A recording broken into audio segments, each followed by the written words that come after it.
وہ بچے جو ہمارے چھوٹے بچے ہیں اور ابھی وہ بچے جو انشاءاللہ جن کو یہ جنم دیں گے, جو ہمارے پوٹینشیل پیرنٹس ہیں, وہ بچیاں جو میٹرک ایف اے میں پڑھتی ہیں, ایف ایس سی میں پڑھتی ہیں, جو بچے, ان سب کو یہ بات بتانے کی ضرورت ہے کہ خدا کے لیے جو غلطی ہم نے کی ہے تم نے وہ غلطی نہیں کرنی. اپنے ویلیو سسٹم کو ٹھیک کرنا ہے. میں نے سر ایک سٹڈی کی, ابھی وہ جاری ہے, تقریباً 1800 بچوں سے میں نے پوچھا تم کس جیسا بننا چاہتے ہو, اور یہ 8 سال سے کم عمر کے بچے کے. آپ یقین کریں بچوں نے جو کہا وہ یہ کہا میں میسی کی طرح بننا چاہتا ہوں جو فٹ بالر ہے, کسی نے کہا میں عاطف اسلم کی طرح بننا چاہتا ہوں, کسی نے انڈیا کے اداروں کا نام لیا, کسی نے نہیں کہا میں ابو بکر کی طرح بننا چاہتا ہوں, کسی نے نہیں کہا میں حضرت علی کی طرح بننا چاہتا ہوں, کسی نے نہیں کہا میں قائد اعظم کی طرح بننا چاہتا ہوں, کسی نے نہیں کہا میں عبدالستار ریدی کی طرح بننا چاہتا ہوں. ایک بچی نے صرف کہا کہ میں حضرت فاطمہ کی طرح. میں نے اپنے یوٹیوب چینل پہ اس کا بچی کا انٹرویو لایا, چھوٹی سی بچی نے کہا میں پارک میں پھر رہی تھی, میں نے کہا بیٹا تم کیا بننا چاہتی ہو, کہتی میں حضرت فاطمہ کی طرح بننا چاہتی ہوں. تو میرے دوستو ہم نے اپنے بچوں کے رول ماڈل ہی غلط کر دیے ہیں. ہم نے اس لیے مجھے اور آپ کو بہت سیریسلی اس بات پر غور کرنا ہے. میں آپ سے عرض کروں ساؤتھ افریقہ میں تتلیاں ختم ہو رہی ہیں, لہٰذا تتلیوں کی نسل کو بچانا بڑا ضروری ہے. اچھا پانڈا ختم ہو رہا ہے, پانڈا کو بچانا بہت ضروری ہے. انسان پانڈا اور تتلیاں نہیں ہیں, انسان ختم نہیں ہو رہا ہے, انسان کا بچانا کوئی اتنا ضروری نہیں ہے, وہ پانڈا نہیں ہے. اس لیے اگر ہم اپنے بچوں کو یہ رول ماڈل نہیں دے سکتے تو مہربانی کر کے بچے نہ پیدا کریں. لیکن اگر ہم نے اپنی اولاد پیدا کرنی ہے تو وہ اولاد وہ پیدا کرنی پڑے گی اور اس کی وہ تربیت کرنی پڑے گی جن کا رول ماڈل وہ ہو جو حضرت عمر تھے, جو حضرت ابو بکر تھے, جو حضرت علی تھے, جو فاطمہ تھی, جو زینب تھی, جو خدیجہ تھی رضوان رضی اللہ عنہا. یہ ہمارے رول ماڈل ہمیں پیدا کرنے پڑیں گے, اور یہ تب ہوگا جب ہمارے اندر سے یہ دو چیزیں ختم ہوں گی.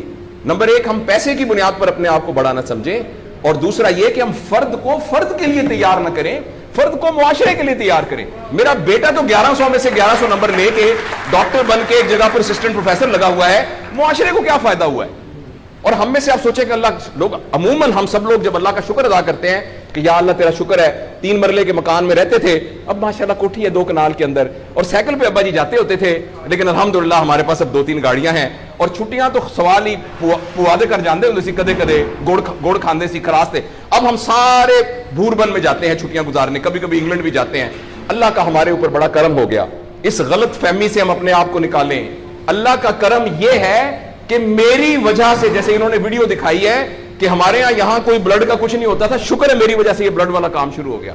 میں ڈاکٹر ہوں, یہ والی سروس یہاں موجود نہیں تھی, اللہ کا شکر ہے کہ یہ والی سروس اب یہاں موجود ہو گئی ہے. اللہ کا شکر ہے یہ ہو رہا ہے. سروس اورینٹڈ جب تک ہم اپنے بچوں کو نہیں ڈیولپ کریں گے, اس وقت تک میں آپ کو بہت دکھ سے اعلان کرتا ہوں, بڑی ہی تکلیف کے ساتھ, میں بہت آپٹمسٹ آدمی ہوں, میں یونیورسٹیوں میں جاتا ہوں, کالج میں جاتا ہوں, بچوں سے بات کرتا ہوں, اگر ہم نے اگلے فوری طور پر اپنے بچوں کی تربیت پہ توجہ نہ دی, اگلے 10 سال میں ایک ایسی نسل آنے والی ہے جن کو چائلڈہڈ ڈپریشن ہوگی, جن کو سوئسائڈل تھاٹس آئیں گے, جن کی سیکسول ٹریننگ بہت بری ہوگی, اور جن کے اندر ریلیشن شپ پرابلمز ہوں گے, اور یہ ہونے والا ہے, ہماری آنکھوں کے سامنے ہونے والا ہے.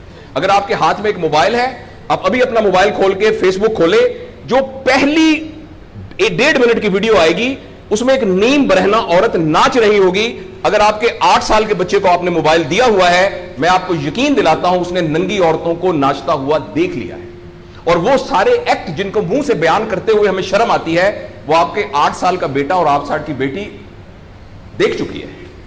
اس سارے میں ایز اے پیرنٹ ہماری بہت رسپانسبلٹی ہے کہ ہم اس میں انٹروین کریں اور ان کو فزیکل ٹائم دیں, اور ٹائم دے کے ہم یہ 2 چیزوں پر مینلی کام کریں. تو انشاءاللہ العزیز ہمیں امید ہے کہ معاشرہ بچ جائے گا.